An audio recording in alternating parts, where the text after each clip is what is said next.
Bienvenidos a la clase número 3 de Medicina Legal.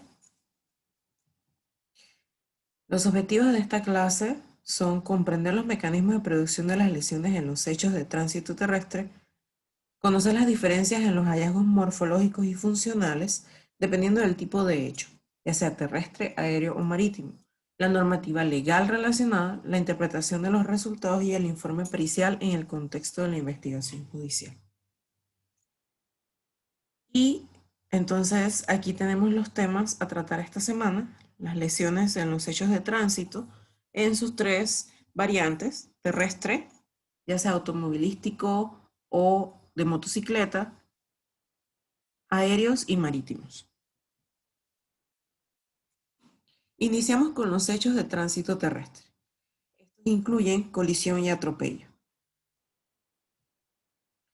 En Panamá es considerable la cantidad de lesiones traumáticas producto de hechos de tránsito y estas representan entonces la principal causa de incapacidad y muerte. ¿Cuál es la manera correcta de denominarlos? Hechos de tránsito, accidentes de tránsito. Los expertos en la materia determinan que es más correcto decir hechos de tránsito que accidentes, puesto que es obvio que este tipo de situaciones pueden ser accidentales, más otras no. Por ejemplo, en las colisiones o atropello, puede ser que yo accidentalmente colisioné un vehículo o lo hice intencional, y asimismo con los atropellos. Las investigaciones de estos hechos van a revelar entonces si se está tratando con un homicidio o un suicidio. ¿Cómo se clasifican?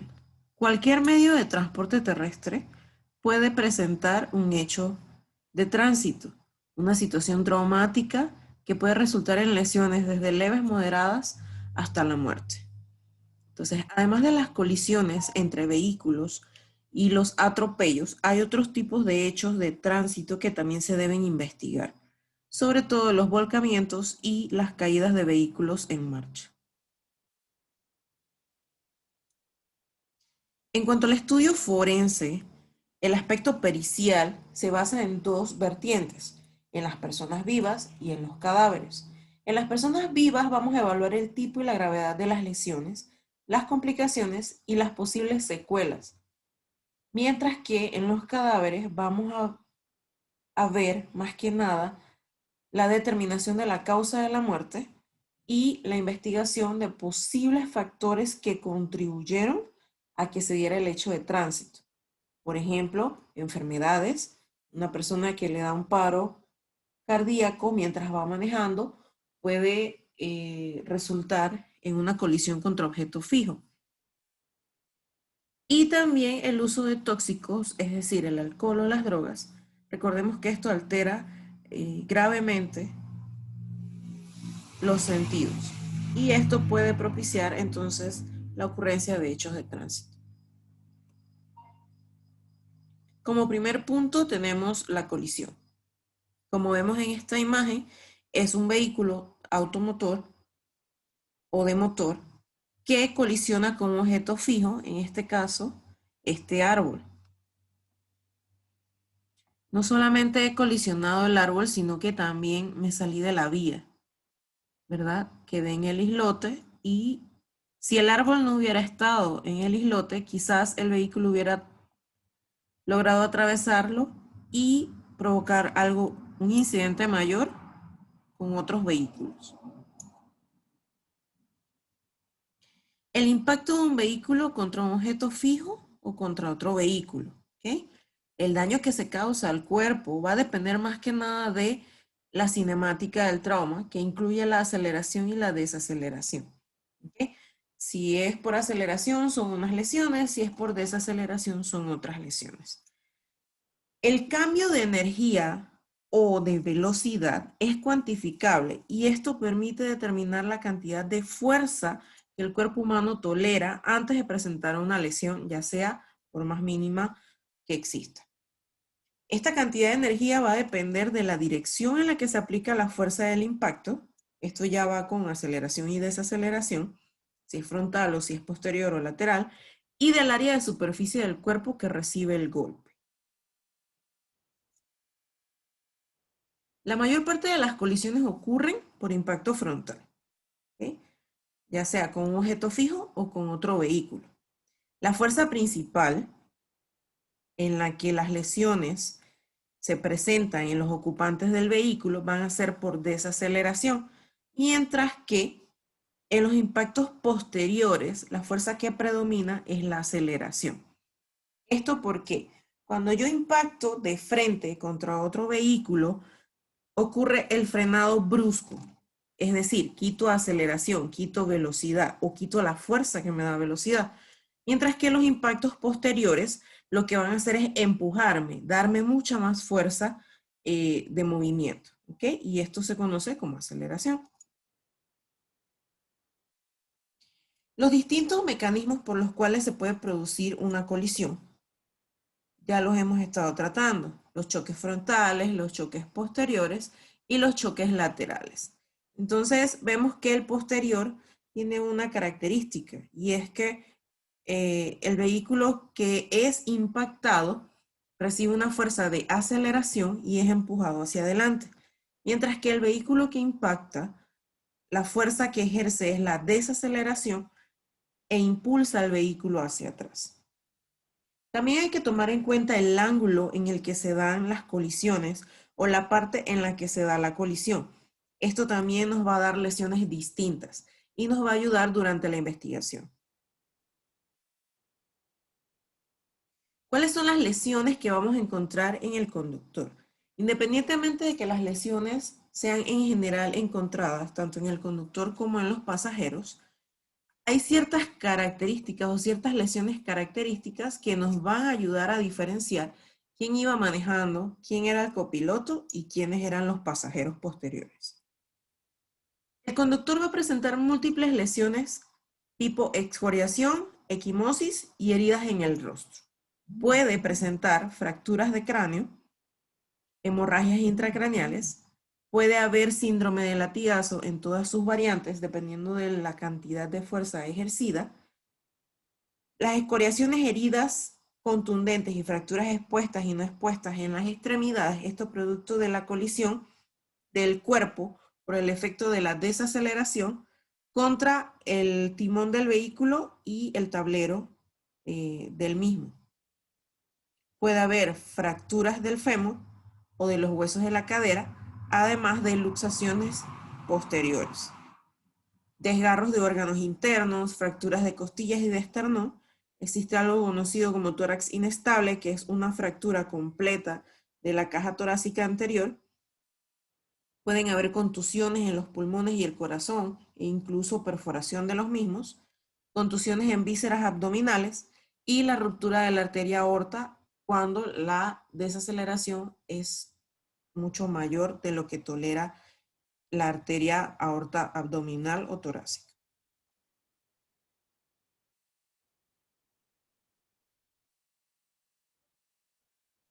En cuanto a las lesiones del acompañante y los pasajeros, aunque son similares, como lo mencioné anteriormente, pueden ser más graves. ¿Por qué? Porque a veces el acompañante puede recibir el impacto, a veces el acompañante no tiene el cinturón de seguridad, los pasajeros posteriores casi nunca llevan el cinturón de seguridad y esto va a agravar la cinemática del trauma. Los pasajeros del asiento posterior se van a golpear unos contra otros o contra las paredes o parales del vehículo. Pueden salir incluso despedidos por el parabrisas posterior. Y esto va a añadir lesiones que no van a tener los demás pasajeros que no han salido del vehículo. ¿Cómo identificamos a la persona que va conduciendo?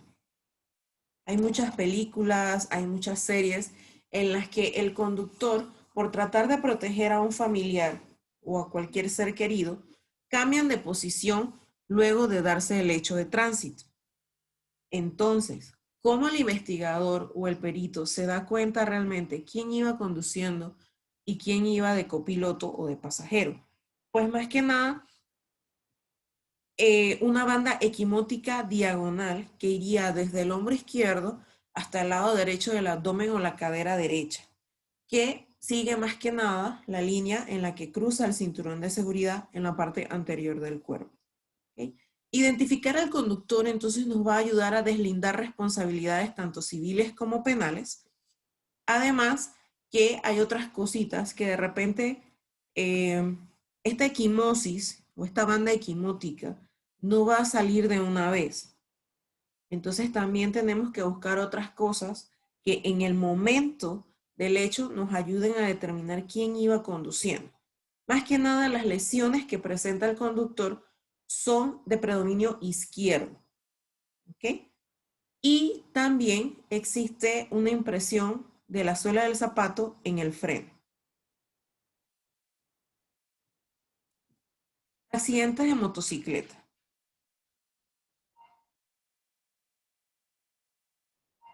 La morbilidad, es decir, las lesiones, y la mortalidad, es decir, el número de fallecidos, durante los hechos de tránsito que involucran motocicletas son mucho mayores comparadas que con los vehículos de motor. ¿Y esto por qué? Porque el conducir motocicletas representa un gran riesgo porque no hay medidas de prevención o de protección.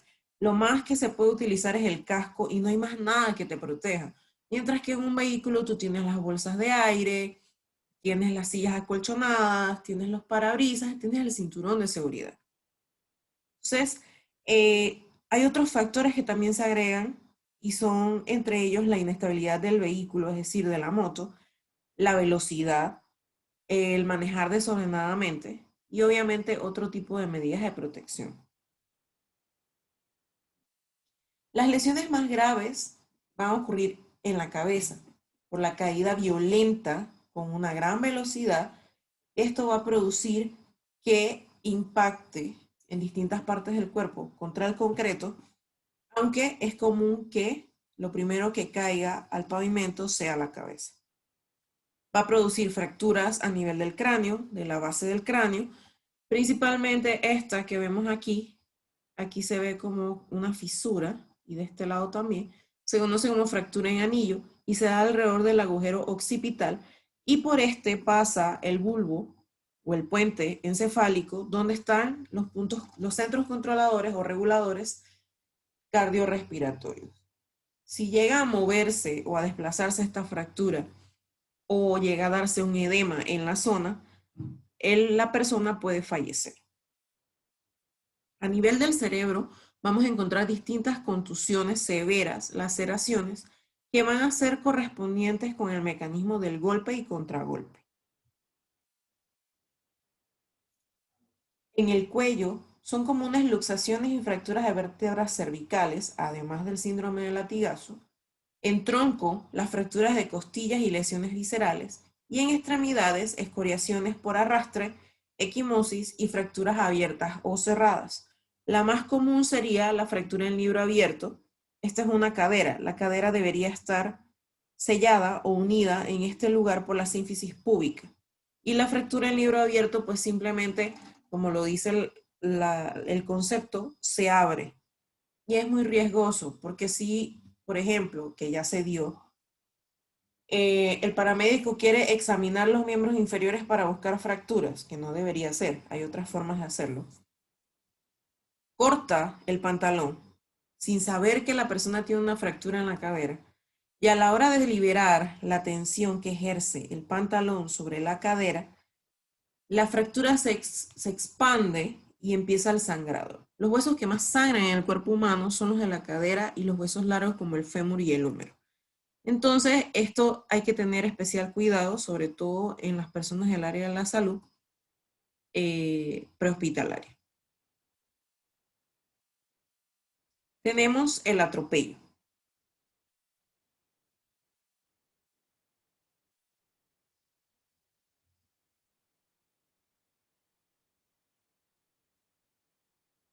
Atropellar es alcanzar violentamente a personas, chocando con ellas y ocasionándoles por lo general ciertas lesiones o daños. El tipo, gravedad y extensión de estas lesiones va a depender del tipo de víctima o la morfología de la víctima, el tipo de vehículo y de la velocidad del impacto. Se describen principalmente lesiones primarias y secundarias referente a los adultos.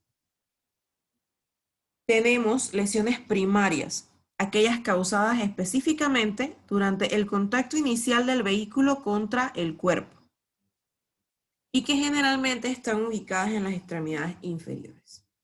Tenemos también las lesiones secundarias, que son las que resultan de la caída posterior al golpe. Las fases del atropello son 4 y principalmente en el adulto son el choque, la caída, el aplastamiento y el arrastre, aunque generalmente solamente ocurren el choque y la caída.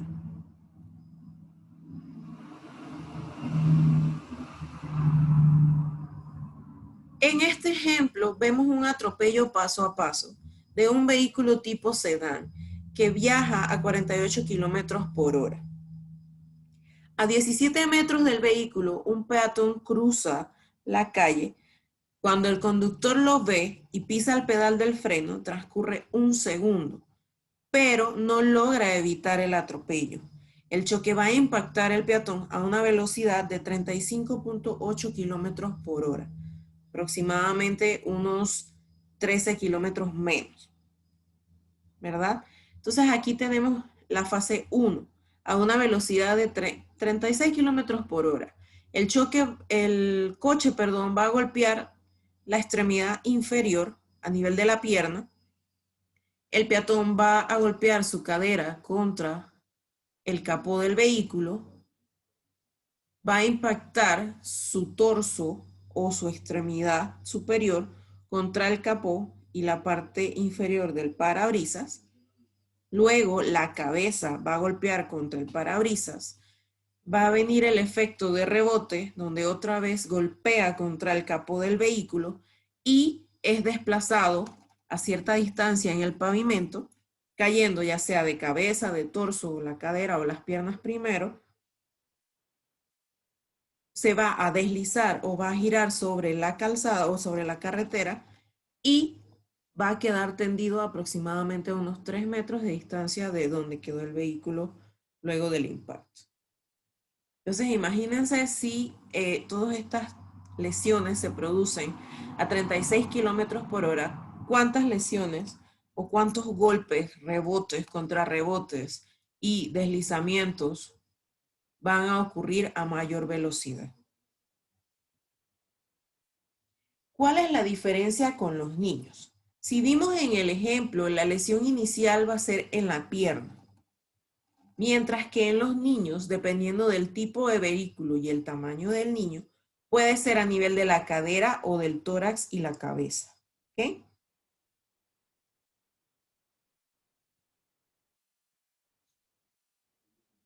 Los efectos de las fases del atropello, en específico el choque, cuando son atropellados por vehículos tipo sedán, el impacto inicial ocurre en una o en ambas piernas y va a presentar heridas contundentes, equimosis, escoriaciones. Pueden haber fracturas expuestas o cerradas. Esto va a depender de la fuerza con la que se da el impacto. Tenemos la caída, que luego del impacto inicial y dependiendo de la velocidad y la distancia a la que es despedida la víctima, puede caer sobre la tapa del motor, sobre el parabrisas, puede presentar escoriaciones, equimosis, heridas contusas, fracturas en cabeza, tronco y extremidades. Por su parte, el aplastamiento es cuando luego de que la persona cae al suelo por el rebote, el vehículo le pasa por encima o también puede ser otro vehículo que venga detrás o en vía contraria. Más que nada vamos a encontrar lesiones cutáneas por arrastre, van a tener patrón, que van a ser las marcas de las llantas, e internamente, por el hecho de aplastar, va a ocurrir el estallido de las vísceras. El arrastre es cuando durante el aplastamiento alguna prenda de vestir o alguna porción del cuerpo se queda atascado bajo el vehículo o entre las llantas. Y podemos tener escoriaciones en llama, que son amplias zonas cutáneas con escoriaciones, producto del arrastre y la fricción contra el pavimento. Algunas consideraciones médico-forenses especiales en estos hechos de tránsito. Más que nada, durante la investigación judicial de este tipo de hechos, se van a presentar muchas interrogantes, no solamente a nivel del perito médico, sino también de los otros investigadores del hecho. Y es que yo quiero saber si la víctima que atropellaron estaba de pie o estaba caminando, de qué lado fue el impacto, el vehículo frenó, la víctima estaba en condiciones de reaccionar al momento de ser atropellado. Esto también incluye al conductor, no solamente al peatón. Las lesiones indican una velocidad mucho mayor de lo normal. En casos fatales, es decir, cuando la víctima fallece, ¿cuánto tiempo sobrevivió la víctima? ¿La persona ya estaba muerta cuando ocurrió el atropello o estaba intoxicada al momento de ocurrir el hecho? Estos dos puntos van ligados sobre todo porque algunas personas tienen la costumbre de que cuando están borrachos se van para su casa caminando por la carretera, les da sueño y se acuestan a dormir en el borde de la carretera. Y lamentablemente pues se dan hechos de tránsito en los que la persona fallece, obviamente porque en las fases del atropello la que predomina sería el aplastamiento. Otra consideración especial es el alcoholismo. Es notorio que el consumo de alcohol es muy elevado en nuestro país. Es la droga de abuso más consumida y está demostrado que hay una relación directa entre el consumo de alcohol, la cantidad de alcohol y el tipo de alcohol y la alta incidencia de hechos de tránsito. De acuerdo a las disposiciones legales referentes al consumo de alcohol, aunque han sido más rigurizadas para, en teoría, disminuir la incidencia de lesiones y muertes, simplemente en algunas ocasiones no se aprecia mucho el cambio. ¿Okay? El panameño le gusta tomar y le gusta tomar desordenadamente, sin límites. Empiezan a hacer combinaciones. El whisky, el ron, el vodka, la cerveza, no tienen el mismo porcentaje de alcohol y esto también afecta los sentidos. Debemos tener los 5 sentidos bien alertas en lo que estamos haciendo. El vehículo es una máquina compleja. Yo necesito habilidades, necesito buen juicio, necesito control emocional, buena visión, coordinación, destreza y claridad mental. Y todo esto se va a ver reducido si consumimos alcohol o ingerimos algún tipo de droga. El alcohol luego de consumirse se va a distribuir ampliamente en los tejidos, excepto en las grasas. Y su concentración en sangre depende de muchas cosas. Por ejemplo, mientras estaba libando licor, estaba comiendo grasas, frituras. Por eso es que muchas personas salen de la discoteca y se van a comer frituras, ¿ok? Esto hace que el alcohol no tenga tantos efectos adversos. El tipo de bebida alcohólica, recuerden lo que les dije, no todos los licores, vodka, cerveza tienen la misma concentración. A mayor concentración de alcohol, más rápido lo absorbo y más rápido presento alteraciones. Enfermedades a nivel hepático. El alcohol se metaboliza en el hígado y si yo tengo alguna enfermedad en el hígado, no voy a metabolizar igual lo que estoy consumiendo. Si simultáneamente utilicé medicamentos, prescritos o no, o drogas, aumenta el efecto de los medicamentos y aumenta el efecto de las drogas. Algunas variaciones genéticas que hacen más sensible a las personas al etanol. El etanol es el compuesto que tiene la mayoría de las bebidas alcohólicas.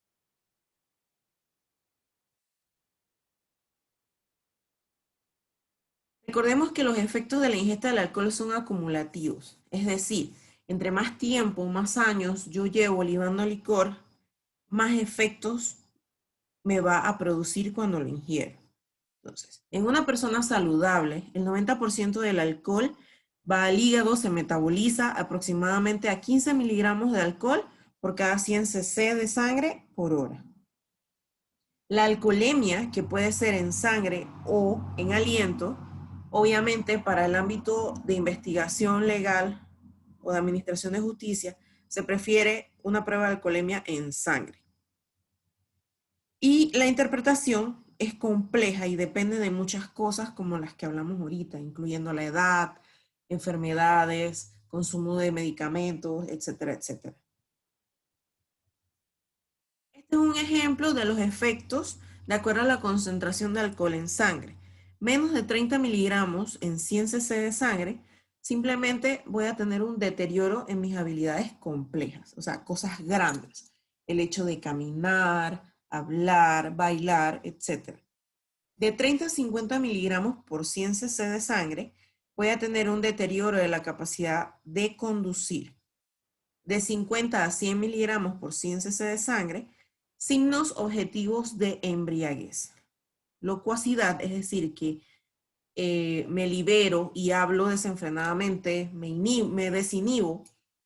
Pérdida progresiva de las inhibiciones, trastornos sensoriales, la capacidad de que nuestro ojo se adapte a la luz o a la oscuridad, incluso perdemos la discriminación de los colores y disminuye la respuesta a estímulos visuales. De 100 a 150 miligramos en 100 cc de sangre, voy a presentar deterioro del habla, inestabilidad y náuseas. De 150 a 200 miligramos por 100 cc de sangre, marcha tambaleante y ebriedad obvia. Y de 200 a 300, estupor, vómitos, coma e incluso la muerte por intoxicación etílica. En cuanto a los hechos de tránsito aéreos, es decir, accidentes en aviones, avionetas o vuelos privados. Es un accidente que ocurre cuando algo no sale bien en el momento en que yo me subo para volar hasta el momento en que yo me bajo, ¿ok? Todo lo que ocurra adentro. Ahora bien, en cuanto a las responsabilidades legales, las aerolíneas quizás no se responsabilizan por cosas que ocurran entre pasajeros o que el mismo pasajero intente hacerse daño, ¿ok? El otro aspecto de un accidente de aviación sería cuando el avión desaparece por completo o simplemente sufre daños o no se puede encontrar o se encuentra pero es inaccesible. Debemos recordar que hasta ahora el desastre más mortífero de la aviación fue el 11 de septiembre de 2001 en el World Trade Center en Nueva York, cuando fue impactado por el vuelo 11 de American Airlines y el vuelo 175 de United Airlines.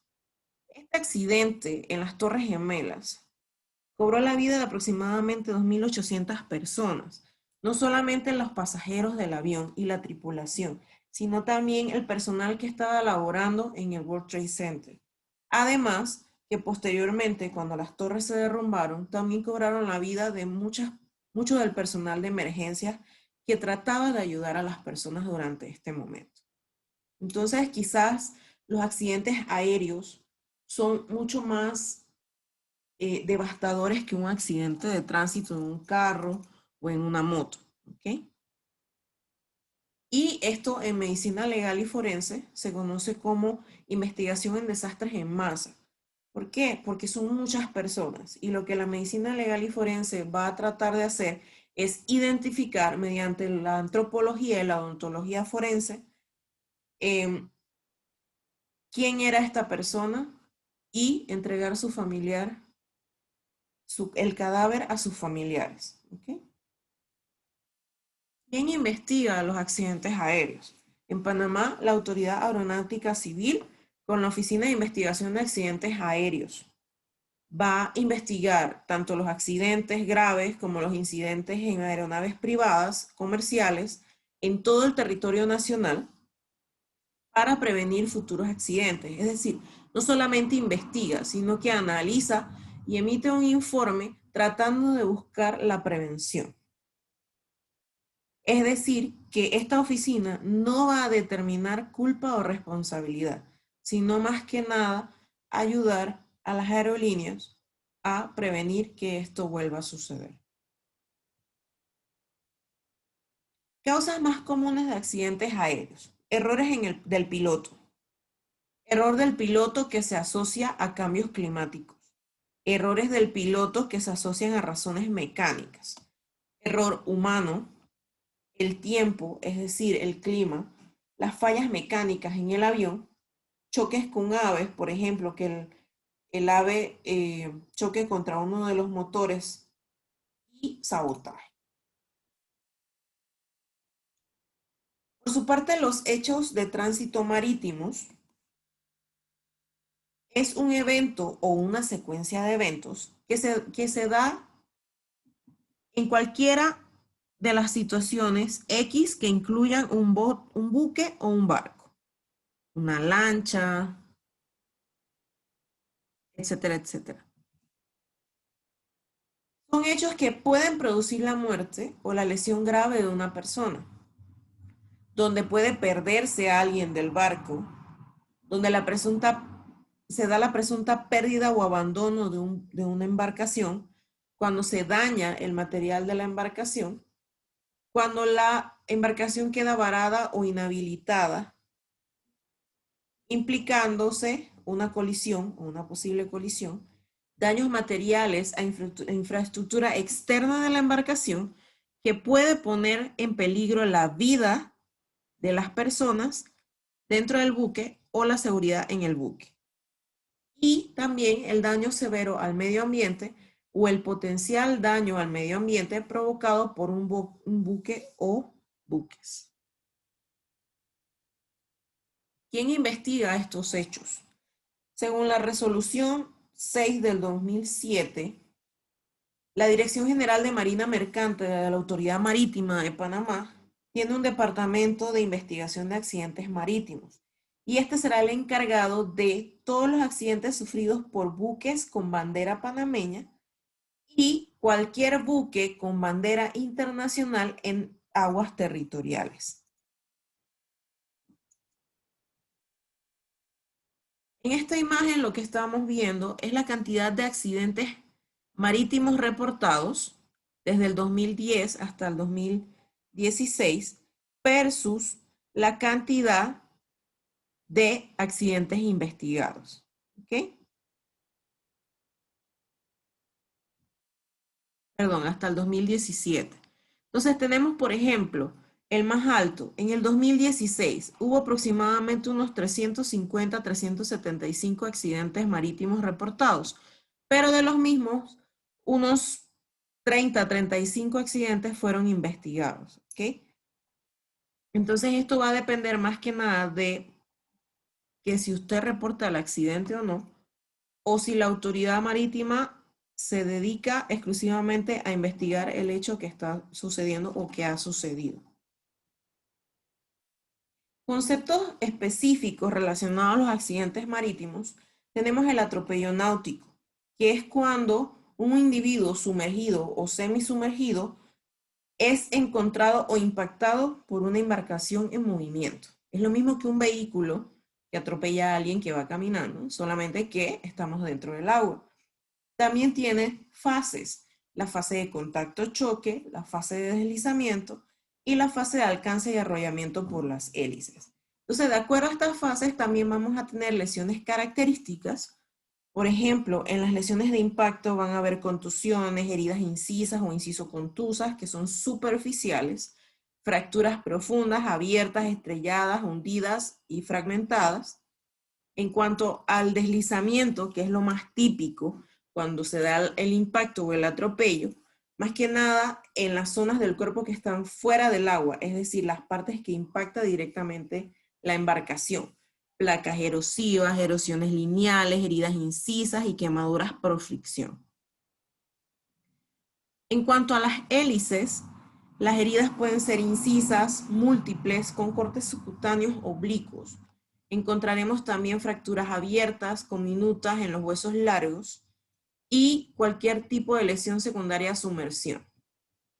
Recordemos que las hélices tienen dos colas, una cola corta y una cola larga, y esto nos va a ayudar durante la investigación para comparar con las lesiones presentes, determinar si la embarcación, estaba en marcha, si estaba detenida o si iba hacia la derecha o hacia la izquierda.